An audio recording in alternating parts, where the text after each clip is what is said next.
3, 2, 1, 0.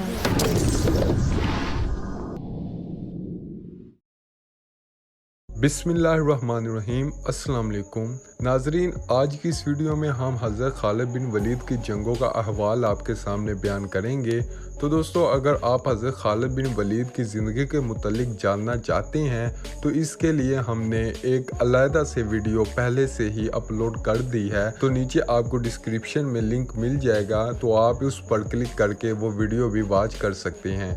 तो दोस्तों, हज़रत खालिद बिन वलीद की जंगों का अहवाल हम आज की इस वीडियो में बयान करेंगे। तो नाजरीन, अगर आप हमारे इस चैनल पर न्यू है तो इस चैनल को कर लीजिए सब्सक्राइब, क्योंकि इस चैनल को सब्सक्राइब करने से आपको फैक्ट्स वाली, रियलिटी वाली और इंफॉर्मेशन वाली वीडियोस रेगुलर मिलती रहेंगी। तो नाजरीन, मुस्लिमा कज़ाब की मुहिम से फारग होने के बाद हज़रत अबू बकर रज़ियल्लाहु तआला अन्हु ने आप रज़ियल्लाहु तआला अन्हु को इराक की मुहिम पर भेजा। इराक इस जमाने में ईरान के ज़ेर इंतजाम था। हज़रत खालिद बिन वलीद ने इराक की ईरानी गवर्नर हिम से कामिया के मुकाम पर जंग की और इसे इबरतनाक शिकस्त दी। इस जंग में हिम से खुद मारा गया था। इसी तरह हज़रत खालिद बिन वलीद रज़ियल्लाहु तआला अन्हु ने इराक में पे दर पे कई जंगें लड़कर ईरान के तसल्लुत से इराक का इलाका आज़ाद करवा लिया था। फिर आप रज़ियल्लाहु तआला अन्हु इराक व शाम की सरहद दूमता अल जंदल, जहाँ के अरब ईसाई कबाइल मुसलमानों के खिलाफ साजिशें किया करते थे, का मुहासरा किया और इन्हें शिकस्त फाश दी। आप रज़ियल्लाहु तआला अन्हु ने 636 में बामुताबिक 15 हिजरी यरमूक के मकाम पर रूमियों को ऐसी इबरतनाक शिकस्त दी कि उन्हें फिर इस इलाके की तरफ पलट कर देखने का होश न रहा। 17 हिजरी में हज़रत उमर बिन खत्ताब रज़ियल्लाहु तआला अन्हु ने आप रज़ियल्लाहु तआला अन्हु को माज़ूल किया। आप रज़ियल्लाहु तआला अन्हु ने खलीफा का हुक्म तस्लीम कर लिया। आप रज़ियल्लाहु तआला अन्हु 642 ईस्वी बामुताबिक 21 हिजरी 60 साल की उम्र में हिम्स शाम के मकाम पर फोत हुए और वहीं दफन हुए। हुज़ूर अक़दस सल्लल्लाहु अलैहि वसल्लम का इरशाद है कि हज़रत खालिद बिन वलीद रज़ियल्लाहु तआला अन्हु अल्लाह के बहुत अच्छे बंदे हैं और अल्लाह की तलवार में से एक तलवार हैं। हज़रत अबू उबैदा फरमाते हैं, हुज़ूर अक़दस सल्लल्लाहु अलैहि वसल्लम का इरशाद है कि हज़रत तर्जमा, खालिद अल्लाह ताला की तलवार में से एक है और अपने कबीले का एक बेहतरीन नौजवान है। एक मौका पर रसूलुल्लाह सल्लल्लाहु अलैहि वसल्लम ने इन अल्फाज के साथ हज़रत खालिद बिन वलीद रज़ियल्लाहु तआला अन्हु की तारीफ़ की। तर्जमा, खालिद एक तलवार है जिसे अल्लाह ने मुशरिकीन पर सौंपा है। हज़रत खालिद बिन वलीद रज़ियल्लाहु तआला अन्हु की आप सल्लल्लाहु अलैहि वसल्लम से बेपनाह मोहब्बत व अकीदत थी। हज़रत खालिद बिन वलीद रज़ियल्लाहु तआला अन्हु बहादुर होने के साथ साथ रसूलुल्लाह सल्लल्लाहु अलैहि वसल्लम से बहुत ज़्यादा मोहब्बत करते थे। नबी करीम सल्लल्लाहु अलैहि वसल्लम के असार को बाबरकत समझते थे।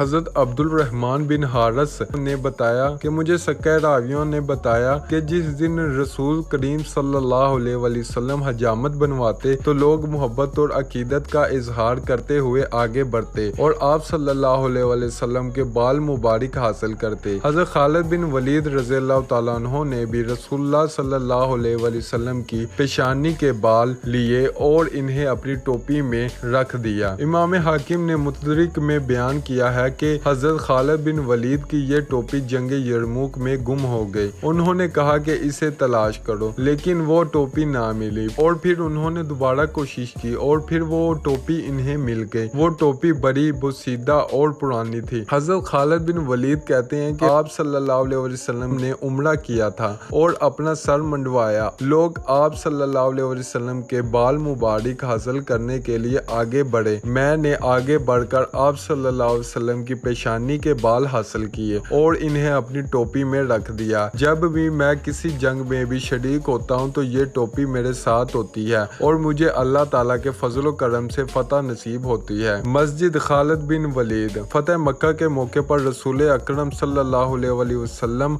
ने हज़रत खालिद बिन वलीद रज़ियल्लाहु तआला अन्हु को फरमाया कि वो मक्का मुकरमा के नशीबी इलाके से शहर में दाखिल हों और आबादी के शुरू में इस्लामी झंडा गाड़ दें। एक روایت میں آپ صلی اللہ علیہ وآلہ وسلم نے ان کو حکم دیا کہ اللسیت جرول کی سمت نشیبی جگہ کا نام ہے سے شہر میں داخل ہوں۔ چنانچہ جس جگہ حضرت خالد بن ولید رضی اللہ تعالیٰ عنہ نے جھنڈا گاڑا تھا وہاں ایک مسجد تعمیر کر دی گئی۔ اس مسجد اور اس سے متصل سڑک کو حضرت خالد بن ولید کے نام سے منسوب کر دیا گیا۔ اس کی تعمیر جدید 1377 ہجری بمطابق 1958 میں مکمل ہوئی۔ علماء کا خیال ہے کہ حضرت خالد بن ولید رضی اللہ تعالیٰ عنہ کی موت قدرتی موت ہوئی کیونکہ وہ اللہ تعالیٰ کی تلوار تھے اور میدان جنگ میں انہیں قتل کرنا ممکن نہیں تھا کیونکہ اللہ تعالیٰ کی تلوار کو توڑا نہیں جا سکتا۔ حضرت خالد بن ولید کو اللہ کی تلوار کا لقب رسول کریم صلی اللہ علیہ وآلہ وسلم نے دیا تھا۔ حضرت خالد بن ولید اپنے بیٹے کے ساتھ شام میں حمص کی مسجد میں